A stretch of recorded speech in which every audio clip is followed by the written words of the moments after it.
मैं 26 क्रॉस कर चुका हूँ, 27। 27, यानी कि अभी तो आपके पास उम्र भी है और चांस भी बहुत हैं, हाँ, चांस है। और फोकस भी आपका पूरा है। जी जी, फोकस। तो कितने मुतमईन है आपके एग्जाम क्लियर कर देंगे? देखो, मेरा मेन टारगेट यूपीएससी है। मैं बहुत पहले से इस पे लगा हुआ हूँ और मुझे 100% श्योरिटी है कि मेरा हो जाएगा। हो जाएगा। खुद ही को कर बुलंद इतना कि हर किस्मत से पहले खुदा बंदे से खुद पूछे, बोल तेरी रजा क्या है। स्वागत है आप सभी का सोशल वॉइस हिंदी पर। मैं आपके साथ मुस्तफ़ा चौधरी। मेरे साथ वक्कार भाई हैं, कैराना देहात से। कैराना के अंदर एक गांव पड़ता है बीबीपुर हटिया, बीपुर के नाम से भी मशहूर है। यह शेर मैंने सिर्फ और सिर्फ इन्हीं के लिए पढ़ा है, और ये बिल्कुल वक्कार भाई पर बिल्कुल स्टीक बैठता है। क्यों बैठता है ये आप भी सुनिए। जहां एक अदद सरकारी नौकरी के लिए अच्छे अच्छों के होश ठिकाने आ जाते हैं, क्योंकि कंपटीशन बहुत ज़्यादा है। 10,000 वैकेंसी निकलती हैं तो लाखों और 10-10 लाख फॉर्म आते हैं, और उनमें से जो छटकर जो काबिल बंदा होता है वो ही सिलेक्शन हो पाता है उसी बंदे का। लेकिन वक्कार भाई के लिए ऐसी कोई दिक्कत वाली बात नहीं है। वक्कार भाई अब तक सिर्फ 8 सरकारी एग्जाम में बैठे हैं, और 8 में से 7 को क्वालिफाई किया है वक्कार भाई ने। आपको हैरानी होगी इस बात पर, लेकिन वक्कार भाई आपसे खुद बताएंगे कहाँ कहाँ इनका सिलेक्शन हुआ है और इनका मेन टारगेट क्या है। 7 जगह सिलेक्शन होने के बाद भी वक्कार भाई संतुष्ट नहीं है। वो बोलते हैं ना, दिल मांगे मोर। वक्कार भाई कुछ और ही चाहते हैं। मैं मिलवाऊंगा वक्कार भाई। आपका पहले तो बहुत बहुत स्वागत है। जी, शुक्रिया आपका।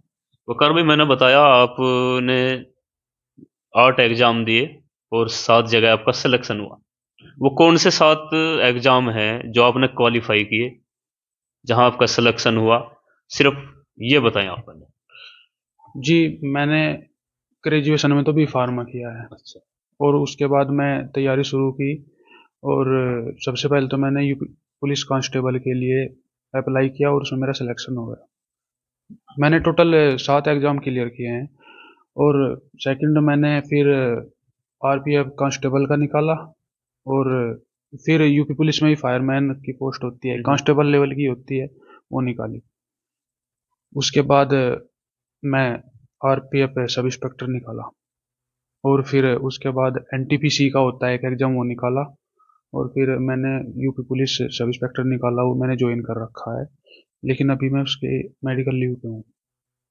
अभी मैंने एक एग्जाम और निकाल रखा है, लोअर पीसीएस का होता है, यूपी में ही है, वो सप्लाई इंस्पेक्टर की पोस्ट पे है।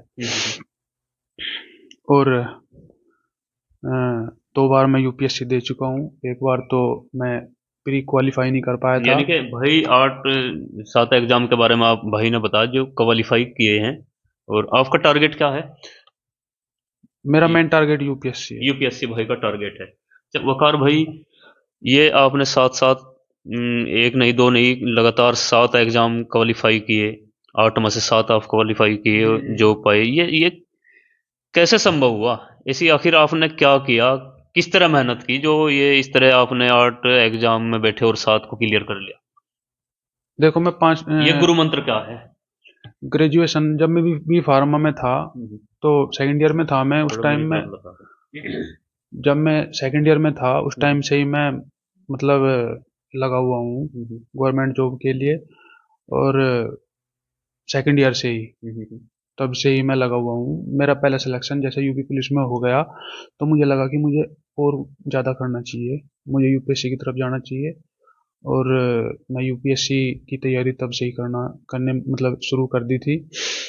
और मैंने जितने भी एग्ज़ाम दिए उनमें अपना मतलब फॉर्म डालने के बाद 100% दिया अच्छा। अपना टोटल। और जितने भी एग्ज़ाम मैंने निकाले उसमें मैं एग्ज़ाम फॉर्म डालने से और एग्ज़ाम देने तक कंप्लीटली लगा रहा। कोई भी एग्ज़ाम में मैं पूरी कंसिस्टेंसी, कंटिन्यूटी और प्रैक्टिस के साथ, पूरी मेहनत और ईमानदारी के साथ लगा रहा। इसमें प्रैक्टिस बहुत ज़रूरी होती है। जो वनडे एग्ज़ाम जितने भी होते हैं, इनमें जो प्रैक्टिस सेट्स हम लगाते हैं वो हमारे लिए बहुत ज़्यादा बेनिफिशियल होते हैं। तो एग्जाम से 2 दिन 4 दिन पहले क्या एक्टिविटी रहती थी, कैसे प्रेशर रहता था? कितना पढ़ते थे, सोते भी थे वो या नहीं सोते थे? देखो, जब एग्ज़ाम नज़दीक होता है, एग्ज़ाम का प्रेशर बहुत ज़्यादा होता है। और वैसे भी मैं, जैसे एग्ज़ाम नज़दीक आ गया, 3-4 दिन रह गए, मैं 3-3 4-4 दिन तक लगातार सो नहीं पाया। अच्छा। कई बार तो ऐसा, जैसा मैं एग्ज़ाम दे के आ गया और फिर आते ही लेट गया। कई कई बार तो मैं 24-24 घंटे तक सोता रहा। ओहो। मैं 2-2 दिन लगातार, मतलब नींद यानी कि निकाली। एग्जाम से 2 दिन पहले हम्म, बिल्कुल नहीं सोए और 2 दिन बाद तक फिर सोते रहे? हाँ हाँ, कई कई दिन तक सोता रहा। ओहो। अच्छा, एक सवाल जो मैं नहीं भी करना चाहता लेकिन करना जरूरी है, क्योंकि स्थिति स्पष्ट होनी चाहिए, जो भ्रांतियां हैं वे साफ होनी चाहिए। आपका नाम है मोहम्मद बक्कार, जी। और एक भ्रांति है कुछ लोग करते हैं, उसमें कितनी सच्चाई है और कितनी नहीं सच्चाई है, ये आपसे बेहतर शायद कोई नहीं बता सकता, क्योंकि आप 8 जगह एग्जाम दिए और 7 को क्वालिफाई आपने किया। ये मोहम्मद बक्कार कहीं आड़े आया? मैं समझ तो रहा, मैं आप क्या कहना नहीं चाह नहीं, रहा, सही जो है। मतलब मुस्लिम होना, क्या आप कहीं भेदभाव का शिकार हुए, ऐसा आपने कभी फील किया? देखो, ये समाज में कुछ संकीर्ण विचारधारा के लोगों द्वारा दुष्प्रचार किया जाता है। हमने ऐसा कहीं कोई ऐसा फेस नहीं किया। और हमें नहीं कहीं ऐसा लगा, जितने भी हमें इंटरव्यू दिए हैं या कोई मेडिकल में हम गए हैं, मुझे कहीं ऐसा नहीं लगा कि ऐसा भेदभाव होता है। और वैसे भी जैसे हमारा सब इंस्पेक्टर में इंटरव्यू हुआ था, वो मेडिकल हुआ था, तो उसमें हमारा अल्पसंख्यक कम्युनिटी का एक ऑलरेडी पैनल में मेंबर मौजूद था। उसमें पैनल गठित होते हैं, मेडिकल के लिए पैनल गठित था। टोटल 5 मेंबर थे उसमें। एक अल्पसंख्यक समुदाय का था, एक SC ST का था, एक वुमेन थी, और उसके वुमेन स्पेशल महिलाओं के लिए थी, वो अलग से होती है। तो जब हमारा वहाँ पे एक प्रतिनिधि ऑलरेडी मौजूद है और ऑफिसर, मतलब DSP रैंक का ऑफिसर है, तो उसके सामने हमारे साथ कैसे भेदभाव हो सकता है? और ना भी वो हो, फिर और यदि मैं ना भी हो तो भी कोई वो नहीं है। ऐसा भी हुआ होगा कि देखो, कोई नहीं भी था। धर्मनिरपेक्ष राष्ट्र है हम्म, और लोकतांत्रिक देश है, हम्म। ऐसा कोई कहीं हमें नहीं लगा। ना ही ऐसा हो सकता है, अगर मैं वहाँ पे मौजूद ना भी हूँ तो भी कोई ऐसी भेदभाव अच्छा, की कोई। 7 जॉब तो आप नहीं कर पा रहे अभी, एक जॉब पर सब इंस्पेक्टर पर आप कार्यरत हैं, आगे आपका फोकस क्या है? देखो, मेरा मेन फोकस अभी UPSC है, मैं यूपीएससी पे UPSC। आईएएस बनना आप चाहते हैं? जी जी, UPSC। कितने देखो, एग्जाम होते हैं, क्या क्या? ये ग्रेड A की जितनी भी पोस्ट होती हैं भारत सरकार के अंतर्गत आती हैं। जैसे IAS हो गया, इंडियन एडमिनिस्ट्रेटिव सर्विस, IPS हो गया, Indian police service, IFS, IRS, ये बहुत सारी होती हैं। रेलवे, रिवेन्यू, फॉरेस्ट डिपार्टमेंट के भी होती हैं। इसके तीन तीन स्टेप्स होते हैं: प्रीलिम्स, मेंस और इंटरव्यू। अच्छा, आप कहाँ तक पहुंचे और कितने बार आपने ट्राई अब तक किया और आप कहाँ तक पहुंचे? मैं 2 बार ट्राई किया हूँ। एक बार तो मैं प्रीलिम्स क्वालिफाई नहीं कर पाया था, हम्म, और एक बार मैं मेंस लिखा हूँ। हम्म, और इसमें प्रीलिम्स में दो एग्जाम होते हैं। वन डे में ये ऑब्जेक्टिव टाइप होते हैं। एक तो CSAT होता है, एक GS। CSAT क्वालिफाइंग नेचर का होता है। 28 क्वेश्चन होते हैं उसमें, हाँ ये 80 क्वेश्चन होते हैं, 28 पे क्वालिफाई कर जाता है। हम्म, और GS में 100 क्वेश्चन होते हैं, और लगभग 54-55 पे, या मेरिट के ऊपर डिपेंड करता है, 60 तक भी चला जाता है, हम्म। कई बार 48 तक भी रह जाता है। फिर मेंस होता है, क्वालिफाई करने के बाद मेंस होता है। मेंस में टोटल 1750 मार्क्स का होता है मेंस। 9 एग्जाम पेपर होते हैं इसमें। एक तो हिंदी, मतलब एक तो आपका रीजनल लैंग्वेज का हो गया, उर्दू ले लो, हिंदी ले लो, या कोई भी भाषा पंजाबी ले लो, कोई भी रीजनल लैंग्वेज का होता है। एक उसमें इंग्लिश क्वालिफाइंग होता है। ये 300-300 मार्क्स के होते हैं, 25% पे क्वालिफाई कर जाता है।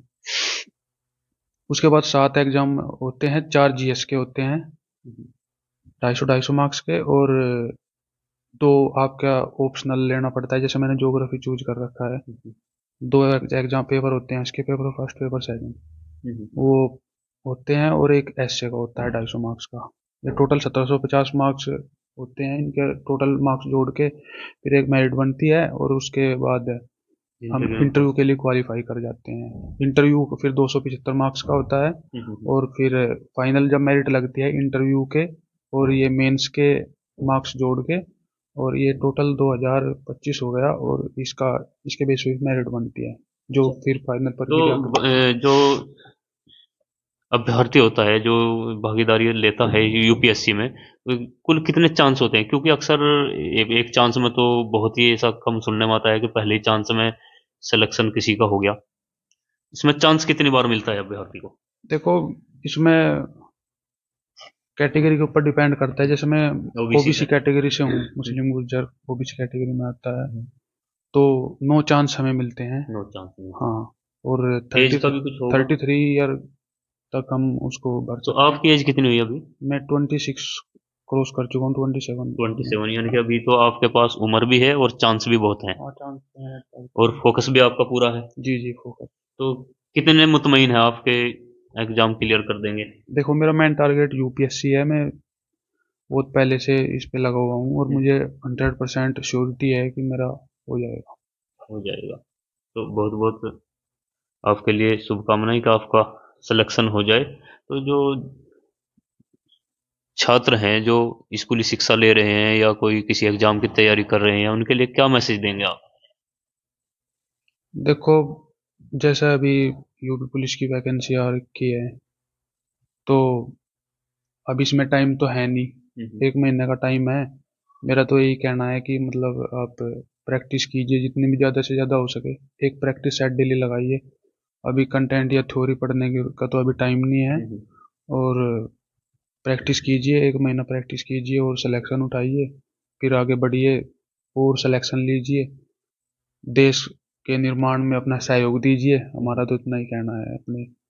अच्छा, आपके लिए एक आप प्लस पॉइंट ये भी होगा कि क्योंकि आपने 7 एग्जाम क्वालिफाई किए हैं, तो थोड़ा आप प्रोत्साहित होंगे उनको लेकर, इसलिए यूपीएससी में शायद आपके लिए एक बेनिफिट के रूप में आप देखते होंगे। देखो, यूपीएससी का जो एग्ज़ाम होता है ये बहुत ज़्यादा मतलब प्रेशराइज्ड एग्ज़ाम होता है। और जब हमारे पास ऑलरेडी एक आध जॉब हाथ में मौजूद होती है, इन हैंड होती है, तो ये हमारा वो जो प्रेशर होता है उसको कंट्रोल करने में, उसको मिनिमाइज करने में ये हेल्पफुल रहता है। इसलिए इसका बेनिफिट तो है कि हमारे पास ऑलरेडी एक आधी जॉब मौजूद है, तो हम लाइफ को लेकर इनसिक्योर नहीं रहते। उसमें सिक्योरिटी रहती है कि ये नहीं तो ये तो है ही। बहुत बहुत शुक्रिया वकार भाई हमसे समय देने के लिए, क्योंकि आप बहुत बिजी आदमी हैं और तैयारी कर रहे हैं, दिन रात मेहनत करते हैं, आपका फोकस यूपीएससी क्लियर करने का है। और उम्मीद है जैसे आपने 7 एग्जाम क्वालिफाई किए, क्योंकि वो भी इतनी आसान बात नहीं होती। सरकारी जॉब में बहुत बड़ा कंपटीशन है, आप सब समझ सकते हैं। एक चपड़ासी के लिए कितने फॉर्म भरते हैं और सिलेक्शन कितनों का होता है। बहुत बड़ी बात है बड़ी बात है वकार भाई के लिए। और ये आईएएस की तैयारी कर रहे हैं, उम्मीद है जल्द इनका सिलेक्शन होगा। और इंशाल्लाह मैं भी आज वकार भाई साहब को मिलवा रहा हूं बतौर सब इंस्पेक्टर। और मुझे उम्मीद है कि बहुत जल्द एक आईएएस ऑफिसर के रूप में भाई से मैं आपको जरूर मिलवाऊंगा। ये मेरी दिल की इच्छा है, और उम्मीद है ये मेरी भी इच्छा पूरी होगी कि मैं एक आईएएस के रूप में भाई वकार का इंटरव्यू दोबारा लूं। आज सब इंस्पेक्टर के तौर पर इंटरव्यू ले रहा हूं। खैर, वकार भाई से प्रेरणा लेने की ज़रूरत है। जहां हमारे नौजवान युवा छात्र सिर्फ वैसे ही अपना टाइम पास करते हैं, नेगेटिविटी फैलाते हैं कि क्या होगा पढ़ने से, इन सब से इतर वकार जैसे हमारे समाज में एक आईने के रूप में है। इनसे प्रेरणा लेने की बहुत ज़रूरत है। खैर, बने रहिए हमारे साथ। हमारे चैनल को सब्सक्राइब कीजिए और फेसबुक पेज को फॉलो कीजिए। धन्यवाद।